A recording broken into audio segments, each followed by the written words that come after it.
Our last topic in here is basically how do you write your paper now. So we're going to refer to it as CER, which is the claim, evidence, and reasoning. And this is a paper or a paragraph. So now we're on your last page in your packet.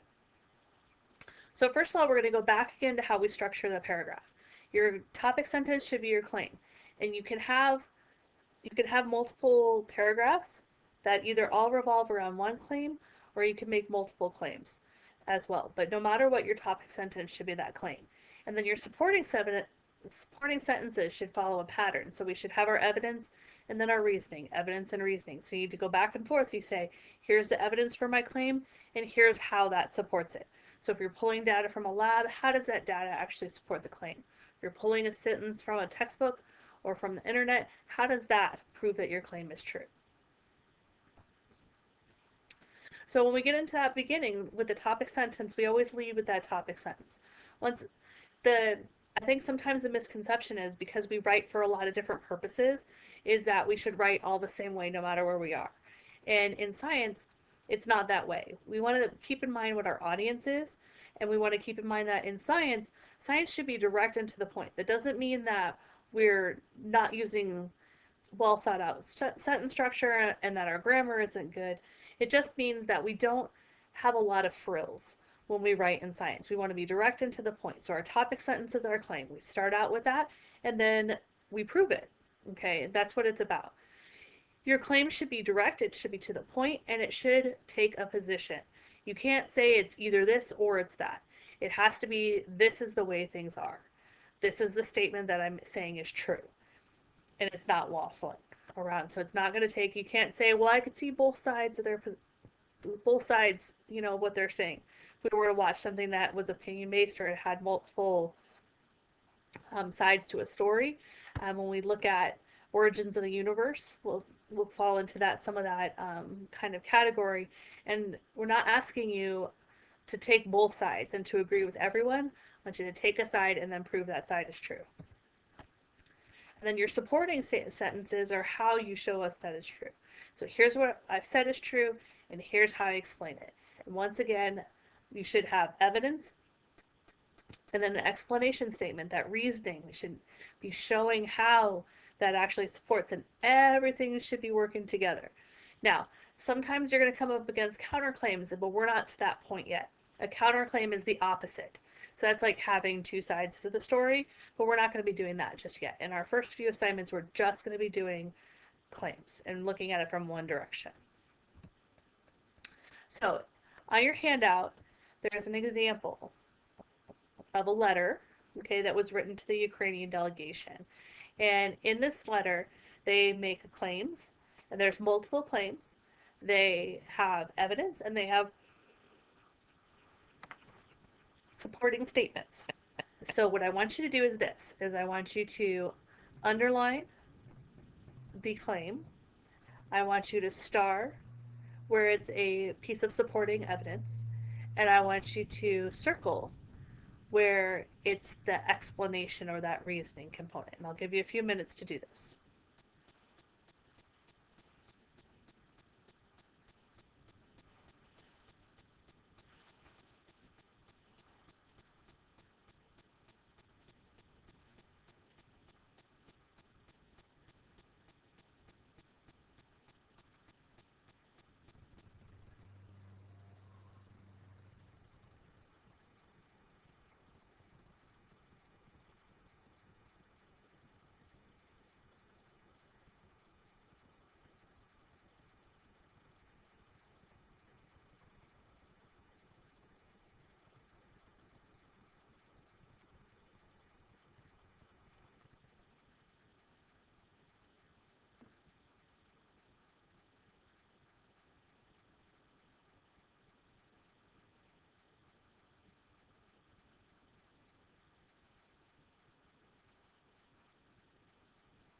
So now what I'd like you to do is I'd like you to talk with the person next to you and see how you did. Do you agree with each other? If you disagree on something, explain why it is that you disagree with one another. Come to a consensus.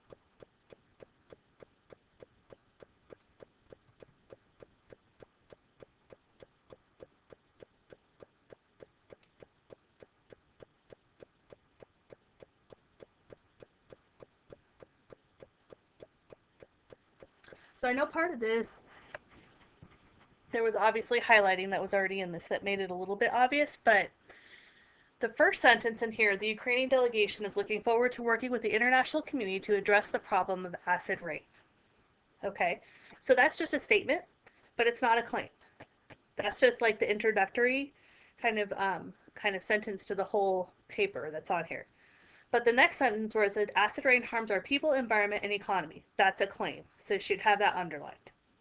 The higher levels of pollution that create acid rain are linked to the higher rates of cancer and other illnesses and decreased crop yields.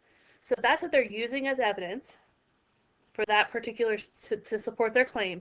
And their reasoning for that is that it's a big problem for them because they're a major food producer. So they're trying to show how is that harming our people. So we have higher rates of cancer and other illnesses, obviously that's impacting their health. And decreased crop yields impacts their economy.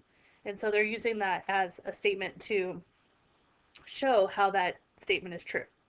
So in the next statement, it says our country is working on policies designed to clean the environment and decrease amounts of acid rain within the Ukraine and across Europe. So that's kind of their statement of here's what we're going to do about that and how they're going to fix it, because they've said that it hurts their people and the environment.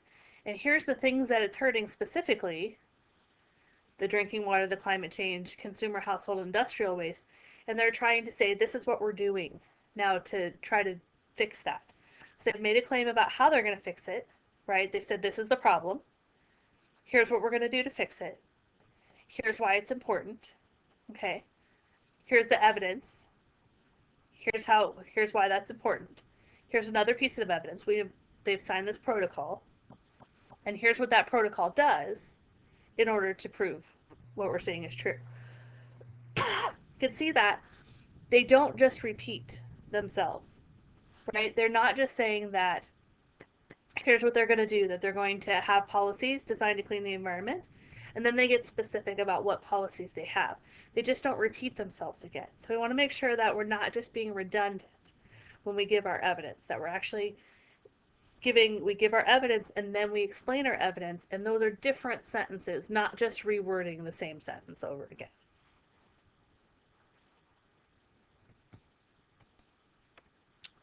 Now, for every time that we use the CER, you will have a rubric. This portion of the rubric can be added on to this rubric here can be added on to other assignments. So when you're doing a lab, there might be parts in there about, do you have a beginning question? Do you have a procedure and all that kind of stuff, or a protocol? And then we get down to the claims, the evidence, and reasoning. But I want you to take a look at how you're going to be graded, because you're going to be based on the claim, strongly maintained claim with little or no loosely related material, meaning that's all together, skillful use of a variety of transitional strategies to clarify the relationships between the ideas. So we're not just dropping things on the page and saying this is this and this is this. We're actually showing that logical progression of ideas from beginning to end. You don't necessarily have to have a satisfying introduction and conclusion. We are looking for that logical progression, looking for how did I make my claim and how did I support it as I go all the way through.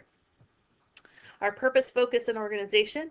We need to have a style and tone that are appropriate for the task. You are writing a scientific paper, and it should be appropriate with your style and your tone. It shouldn't be like you're texting your friend. For evidence and elaboration, smoothly integrated, thorough, and relevant evidence, including precise references to sources. And when we get into our next assignment, we'll actually talk about how do I cite my sources and that kind of stuff. Effective use of a variety of elaborative techniques to support claim, demonstrating an understanding of the topic and text. Clear and effective expression of ideas using precise language. So there's nothing general in here. We're talking about that we're very clear, we are to the point, and we are showing everything. We're being explicit. Academic language and conventions. Some minor errors in usage, but no patterns of errors. Adequate use of punctuation, capitalization, sentence formation, and spelling.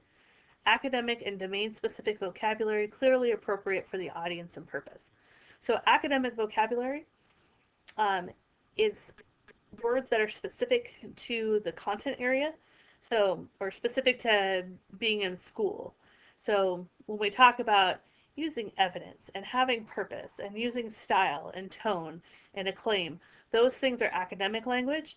Domain specific vocabulary is things like the Richter scale or um, the absolute dating techniques, relative dating techniques, the principle of uniformitarianism. Those are specific things that are just go along with this content. So making sure we're using our science words as well as our school words, okay, everything using those well. You're going to see this rubric not only for labs, but also for articles and things like that too. So that ends Center 3.